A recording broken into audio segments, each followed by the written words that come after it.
Hi, my name is Krista Isaacson.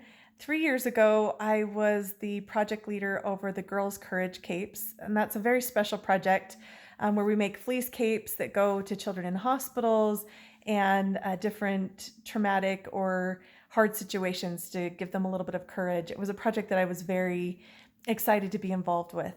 Um, so part of that project involves a lot of cutting and sewing and preparation and putting these kits together so the kits are ready for women to complete at Women's Conference.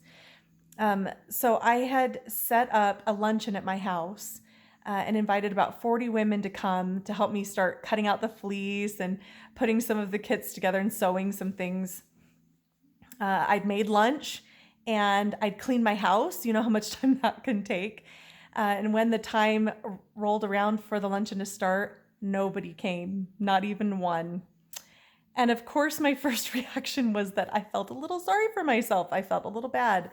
But then I thought, at least I could start. At least I could get some things cut up or cut out and going. And so I started and I put on some music and started cutting and sewing.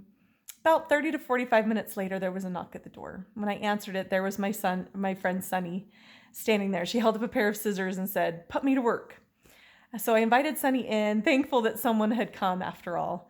And as Sunny and I sat together, cutting out fleece and sewing together, we started to talk. And Sunny and I share the similar hardship of having lost daughters, different circumstances, but we've both lost children.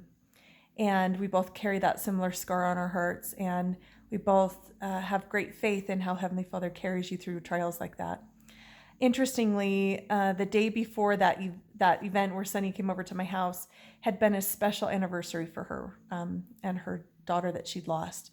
And so as Sunny and I sewed together, we started to talk about our children, and we bore testimony to each other and we strengthened each other, and it ended up being a very special and sacred afternoon together that I think we both needed greatly. And so I look back on that experience and I realized that my plan had been for all these women to come and have a big party and get a lot of work done, the physical work done. And I realized that Heavenly Father had a different plan. His plan was that it was a one-on-one ministering opportunity between me and my friend Sunny. And he knew that we would both need that, and what a great strength that would be for us. So I've learned to trust that sometimes God's plan doesn't always look like our plan, but things work out how they're supposed to. And I trust that.